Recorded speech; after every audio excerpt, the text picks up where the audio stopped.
So we installed a new feeder in the middle of the bird feeder assembly yesterday, and 100% of Rainbow Lorikeets agree.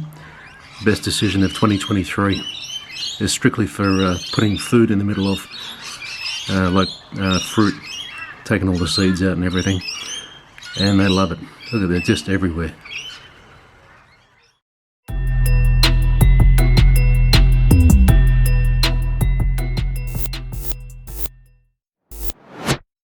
Yeah, g'day folks, you're back again with the big fella, and behind me is a bird feeder. I've made a few of these over the years. Now, it's always been in need of an upgrade. I've tried to find ways to improve on these bird feeders, but the birds really don't care about how the bird feeder looks or how it functions. There's just feed in the trays, and that's all they really care about.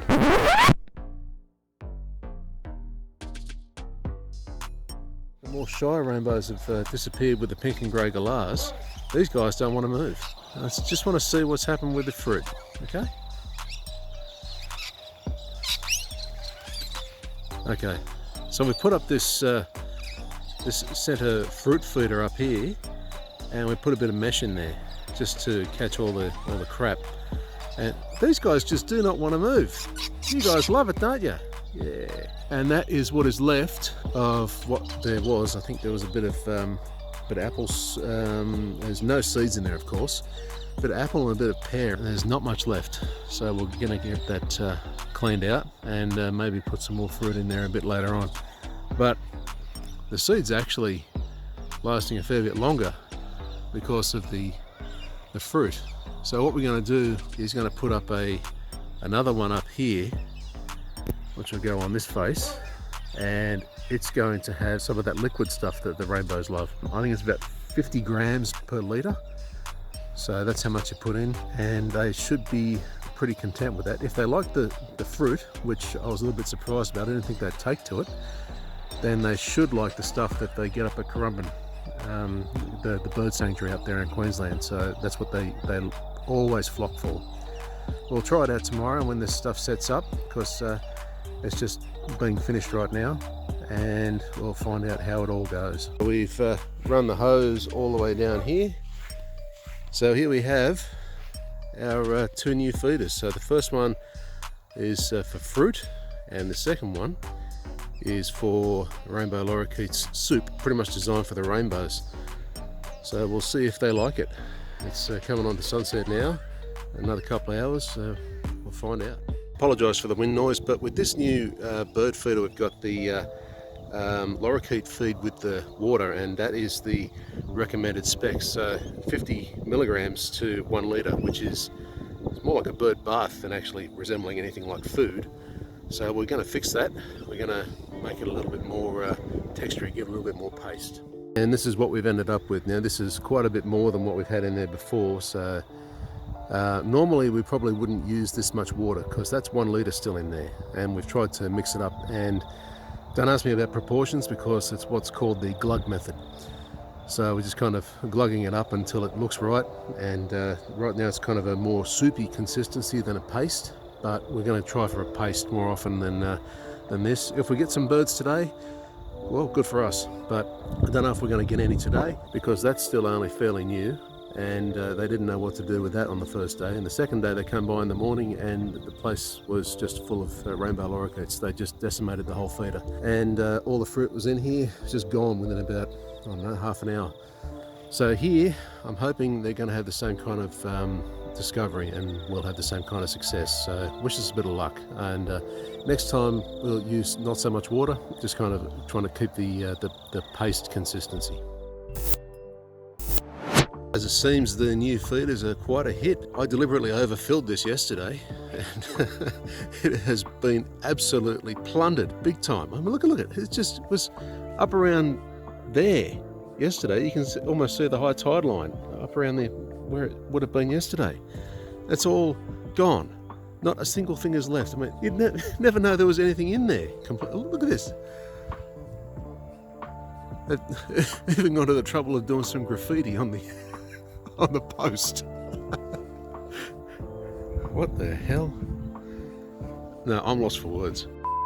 So what we're going to do is try and get in amongst the action. It's always something I wanted to do, but you don't really want to interrupt their feeding time. So what I want to do is get in there, and to do that I've enlisted the help of an old friend, Mr. GoPro. So what we're going to do is employ the uses of GoPro mounts, put them up on the pole and see how... That's a king parrot. That ping noise, that was a king parrot. That's what we're trying to get here.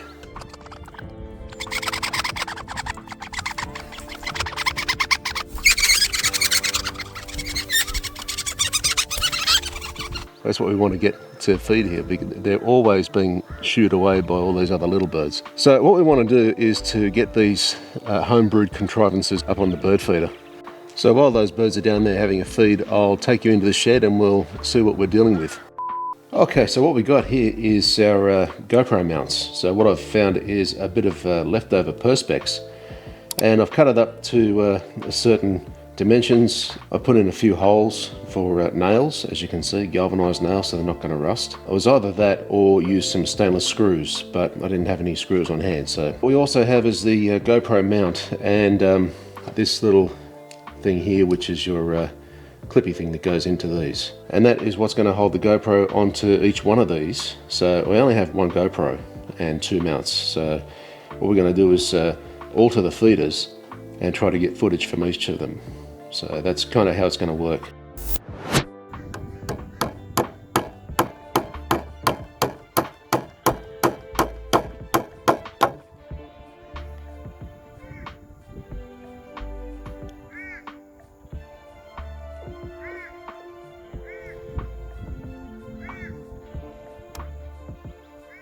Alright, job done. We have both the mounts in place on either side of that pole, and as you can see, the GoPro is kind of mounted on one side, can be flipped over to the other side fairly quickly. I'm about the only one that can do it though, because I'm the only one tall enough. We'll see how the birds react to it, if they have any reaction. I think they're just going to see it as another perch, and I'm not sure how long that GoPro is going to stay in that condition for, but we'll have to see.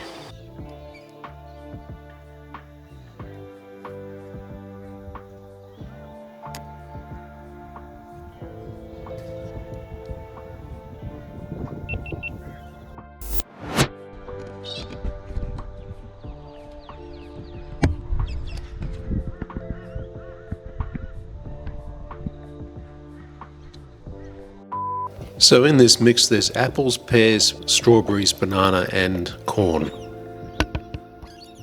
They love this stuff. Just taking the corn out. I think we might have a bit of a problem with that, either that or the banana. So we ditched the corn, and it looks like they've decided to give the feeder another try, and it turns out that it might have worked. So what they will eat is pollen.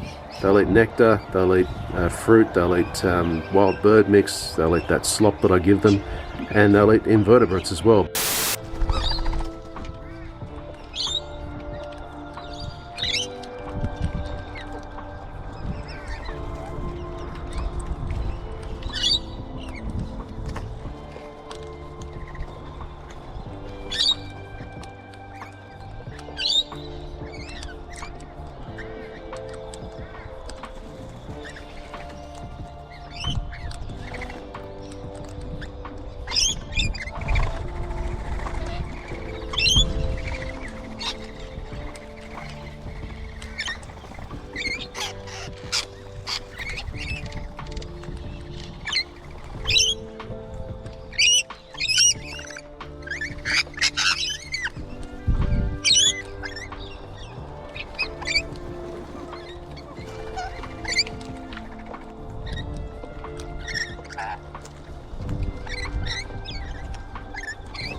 These Rainbow Lorikeets have no hesitation about making quick use of that threaded rod, that metal thing in the middle of the feeder, to get better access to the food.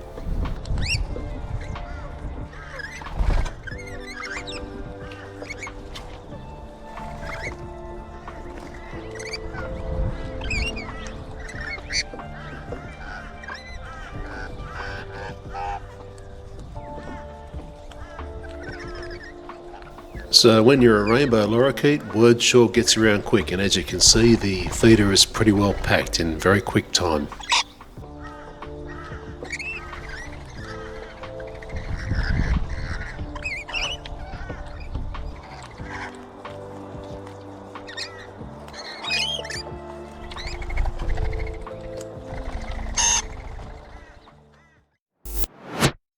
So a quick backstory. The bird feeder was originally conceived with chains and feeding pots in mind. Basically, that didn't really go to plan. Here they go already.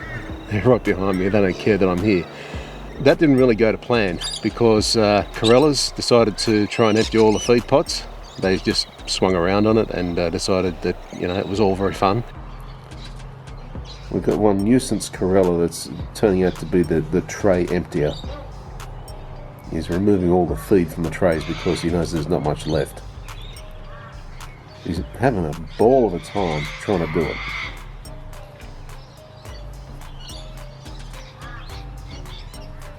Stupid bird.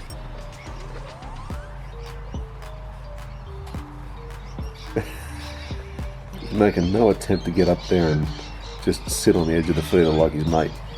But no, he's trying to empty out all the feed. And now we're just doing acrobatics.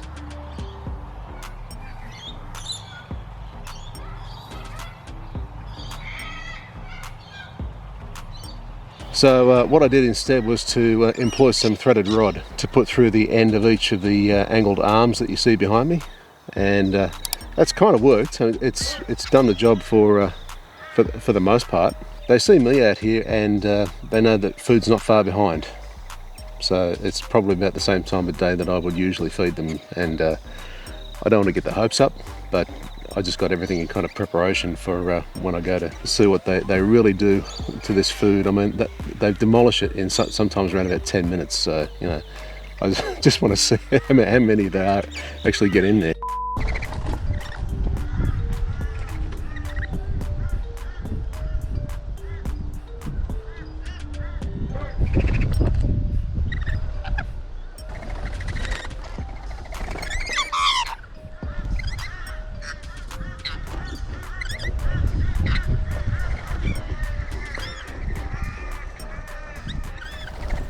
So their structure is really so complex. I mean, you can't even tell which ones are male and which one's female. They're what's called monomorphic birds. So there's no real discernible features that you can tell just by looking at them. I mean, look at eastern rosellas.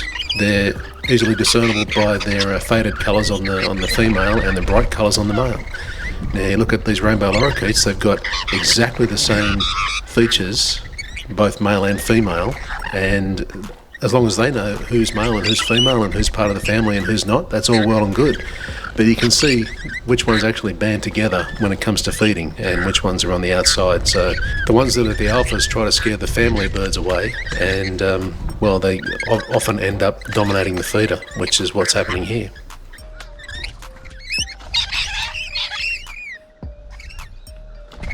So with this wet mix that I give them, what they've got a habit of doing is taking a big mouthful of it and then chewing on some of it and then kind of shaking their head.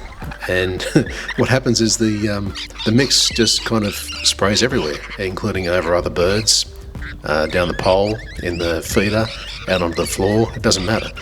But a lot of these birds just don't care where it goes, and you can see that with this, with the mix hitting the back of their feathers and hitting it off the backs of the other birds.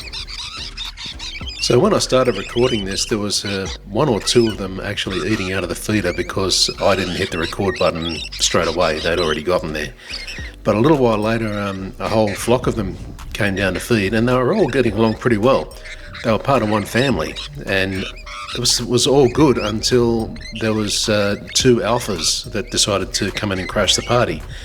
Now, these birds have a fairly complex social hierarchy or structure, but these guys were clearly the bullies of the whole lot, and well, needed a little bit of sorting out. So, yeah, I had to come along and well, sort things out for them.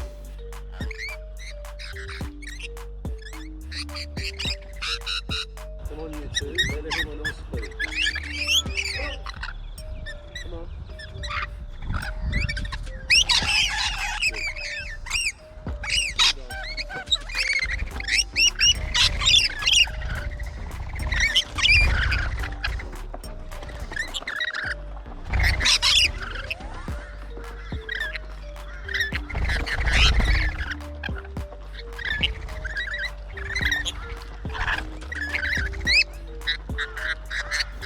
So this is what you can expect to find with Rainbow Lorikeets. I mean, they're beautiful to watch. They mostly feed as a family, but as you can see, their feeding style is, well, it's kind of all over the place. They're manic, they're territorial, they're family-based. They just behave as one unit most of the time, but then you get the occasional alphas that jump in and decide to wreck the whole show.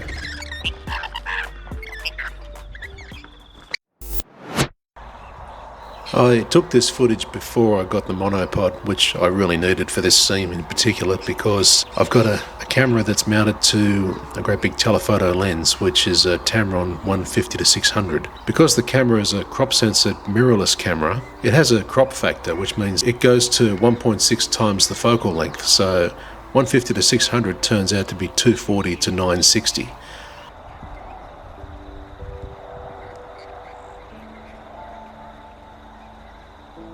Here I am at full zoom, 960mm equivalent, and trying to keep a straight image, which doesn't really work. So there you have it, guys. The crazy antics those birds get up to. I mean, not just the Rainbow Lorikeets, but the pink and grey galahs, the little corellas. They're all pretty wacky when it comes to getting their feed, but I've gone to the trouble of making that bird feeder and trying to keep them all well fed, well watered. So the birds that come to the feeder like a really diverse type of diet. So they get pollen and the nectar from the flowers and the trees that are nearby. They get wild bird mix, which has provided them all four of the feeders that go around. So this is the feed that I've been giving them, the powdered mix. So I just call it slop.